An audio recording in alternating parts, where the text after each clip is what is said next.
A madman enters a crowded marketplace and screams, "God is dead, and he remains dead." The people, curious, gather around him, and he continues, "And we have killed him. How shall we comfort ourselves? The murderers of all murderers." The crowd falls silent. They gasp, shocked by what they had just heard. But this madman is just a character written by this man, Friedrich Nietzsche, also known as the mad philosopher. So mad, they called him the Antichrist. Even Hitler twisted his words to spread Nazi propaganda. But this was not what he meant. In fact, Nietzsche is the most misunderstood philosopher in all of history. But today we'll fix that and go through his life and works in a way that we all can understand. Even me, with my goldfish attention span. So it's October 15, 1844. In a small German village, a child is born in the Nietzsche residency. But this is no ordinary child. He had a beautiful mustache. "What should we name the boy?" says his father, looking around the room, and he spots a painting of Friedrich Wilhelm, the king of Germany. And that man had a mustache too, a big one, a majestic one. "Perfect," he says. "Let's name our boy Friedrich Wilhelm Nietzsche." So this newly formed family was a simple but a religious one, with Papa Karl Nietzsche being a pastor for the local church, and when Papa Nietzsche was not in church, he was home with his wife and... So naturally, a little sister was born to our young philosopher, Elizabeth, and remember her, she'll be the greatest villain in this story. But Papa Nietzsche spends a lot of time in home, so came another sibling, Ludwig. So life was going great for this new family. For about 5 minutes, because the family man, our beloved Papa Nietzsche, got diagnosed with a serious brain illness, one that caused him excruciating pain and eventually left him paralyzed. Watching his father degrade from a joyful and religious man to this was deeply traumatic for a 4-year-old philosopher. But little Nietzsche looked at him and said, "Papa, that which does not kill us makes us stronger." Ah, that sounds catchy. Maybe I'll put this in a book someday. What do you think, Papa? Okay, that did kill him. So Papa Nietzsche was gone, just like that. And that left our boy with a deep wound in his heart. But don't worry, he's alright and... That sound again? What now? Remember his adorable little brother, Ludwig? Yeah, dead. Some unexpected illness. So now our young philosopher is left with Mama Nietzsche and his sister Elizabeth, the evil Nietzsche. But outside of home, he was doing fairly well for himself at school. He was good at studies. And hey, he even had some friends to enjoy school with, right? Oh, there he goes, off to live with his father's side of the family. So, in this new place, he said, "New house, new me." In spite of everything that had happened, he tried to stay positive and also tried his best in primary school to make his mom proud, which he did. He excelled in Christian theology and even got into a Christian high school. At this point, it looked like Lil Nietzsche was going to follow his father's footsteps and become a pastor, and even more so when he decided to study theology at university. But after diving deep into Christianity, Nietzsche started to have doubts. He thought, if God loves me, why make me suffer? My father was a pastor. Still, he got a brain disease. This whole God thing seems like a coping mechanism for weak people. So, he abandoned his theology degree and quit university altogether. And when he went home and told his mother and sister about this, they were furious. They scolded him for leaving such a prestigious path and for questioning his faith. And this was the moment from where his relationship with his family worsened dramatically. But do remember his sister. She will come back to haunt him very much later down the line, even after death. But let's not get too ahead of ourselves. So now, after abandoning his theology degree, he switched his class to philology, the study of ancient languages. And in this class, his life started to get better. He even made a couple of friends here. But no woman, of course. Like, who would date someone learning ancient languages? Imagine flirting in ancient English. "Oh, madame, thou has a gat most mighty. This a wagon I would gladly be ran over by." For my simple sons out there, it says, "You've got a dump truck, girl, and I volunteer as a roadkill."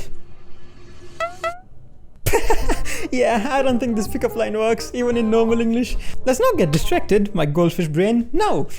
So where were we? Right. So Nietzsche excelled in his new classes of philology because he had a deep love for these ancient languages. So much so that after completion of his degree, he decided to teach these ancient languages in another university. But what do you think will happen to a man who has given up his religion and has no woman in his life? That's right, to the brothels he went.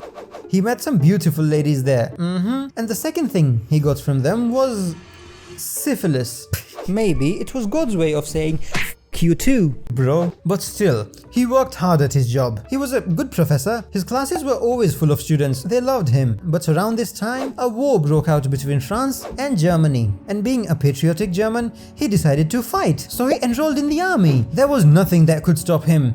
Or so he thought. So, during his army training, our dear philosopher fell off a horse and tore 2 muscles in his chest. So he was discharged from army as unfit for duty. But he isn't going to give up this easily. He's Nietzsche, of course. So this time, he joined the war efforts again as a medic. Here, he was transporting the soldiers from battlefield and tending to their wounds. I am serving the nation, finally, he said. But due to the unhygienic conditions on the war site, he contracted another disease. Dysentery. Yeah, the sequel to syphilis, I guess. And this is believed to be the start of his lifelong health problems. So he had to come back to his day job of teaching ancient languages to kids. But due to his declining health, he had to resign midway. And at that point, Nietzsche probably thought, I am a sick man. I've had syphilis, I've had dysentery. Only if I could have a woman in my life. Have you ever seen a literature video like this? I don't think so. I try to make literature fun for all of us and not make it feel like a boring class. So if you like it, click the like button and tell me in the comments who would you want me to cover next. Back to his love life. Enter this lady, Lou Salom. She was a beautiful and an intelligent woman, exactly Nietzsche's type. So Nietzsche thought, oh, how could I bag this baddie? And that's all he did. Just think. Because like every other philosopher, he was too shy, too scared to talk to a woman. But he loved her deeply. One-sided, maybe. Because what she felt, he'd never know. He never even said hi. So our brave philosopher ran to his friend, Paul, for advice. How do I bag that baddie? He asked. And Paul said, if you can't speak, write a letter, mate, and I'll deliver it. And the letter he wrote, oh dear Lou, if I have ever loved anything more than my mustache, it is you. I need you just like the my mustache needs shampoo. You may think I'm in love with you, and that may be true. Oh my dear Lou.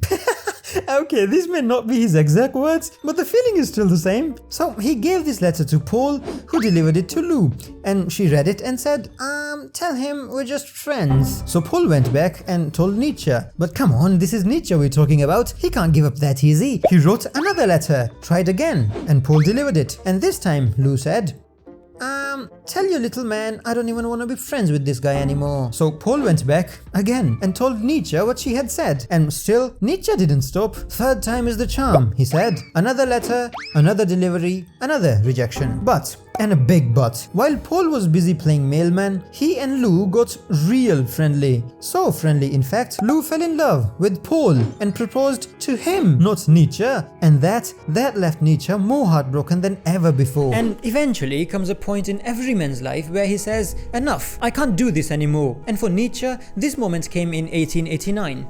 At just 44 years old, reality kicked in and overwhelmed our philosopher. One day he was walking down a street when he saw a horse tied to a cart. The cart was loaded to the brim and the horse was trying to move it, but it just couldn't. The load was just too heavy, so it refused to move. His owner, furious by this, lashed the poor animal so badly that it left red marks on its white back. And Nietzsche could not bear seeing this. He ran to the horse, wrapped his arms around its neck and broke down, sobbing, and whispered into its ear, I understand you, my friend, I really do. And then he collapsed on that spot. Nietzsche never recovered from that day, and for the rest of his life, he was rendered unable to take care of himself and was unresponsive when spoken to, so he had to move in with his sister, Elizabeth, the one he despised. Remember me calling her evil? Well, now is her time to shine. So, after the horse incident, Nietzsche went insane and moved in with his sister, Elizabeth. She took over his publishings and all his earnings from that as well, and now that Nietzsche couldn't defend himself, she started editing his works, rephrasing and twisting his words before publishing to make it seem like he was a strong German superiority believer. And even after Nietzsche's death in 1900, she did not stop. She published a book called The Will to Power, a book Nietzsche never finished and never intended to release. She distorted his philosophy into something that seemed to support authoritarianism and German nationalism. Spoiler, he didn't. He never supported it. But that did not stop the Nazis. The Nazis used those edited books books to poison their society and convincing the German youth that they were the superior race, which in reality is very opposite to Nietzsche's thinking. And in 1933, the short mustache man himself, Hitler, visited the house where the big mustache man spent his final days, and Elizabeth, now Hitler's #1 fan, gave him Nietzsche's old walking stick as a gift. And not long after, the Nazi regime started republishing Nietzsche's works in their edited Elizabeth-approved form. She destroyed the legacy of one of the greatest minds of the century. But after the dust was settled of World War II, people discovered his original works. Scholars restored his true writings, and today we know him not as the Nazi mascot, but as the brilliant and an excellent philosopher he really was, the one and only Big Mustache Man. And then 100 years later, Nietzsche came back. Not literally, he's very much dead, but spiritually, oh yeah. Meet Jackie. She's 20 years old, but tells people she's 19. Chronically online, 3 months deep into a situationship, just dropped out of college. And one night, after googling, is it cringe to feel everything too much? She stumbles on a quote. He who has a why to live can bear almost any how. And it hit harder than any Spotify playlist ever did. That's how most of us Gen Zers found Nietzsche. Me, I did not meet him in a literature class. I saw him in a PewDiePie video.